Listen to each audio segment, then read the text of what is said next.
Hi, I'm Hector Perez. I'm a senior solutions architect here at JourneyTEAM, and I'm going to teach you about one of the pillars of zero trust architecture, which is infrastructure.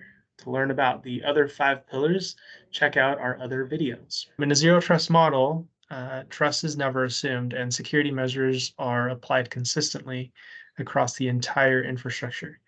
The infrastructure pillar plays a key role in several different aspects.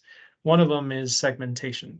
So infrastructure allows for the segmentation of networks, resources, and creating isolated zones that restrict lateral movement for potential attackers.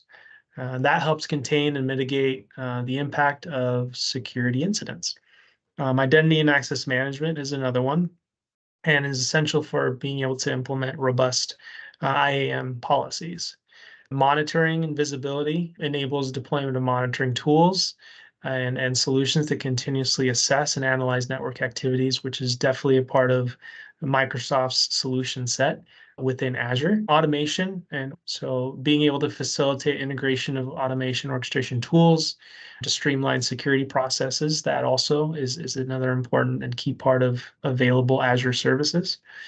And securing connectivity, ensuring that communication between different components within the architecture is encrypted and follow strict security protocol. In summary, a robust, well-designed infrastructure is fundamental to successful implementation of zero trust architecture. For more information about infrastructure and zero trust implementation, contact us here at JourneyTEAM.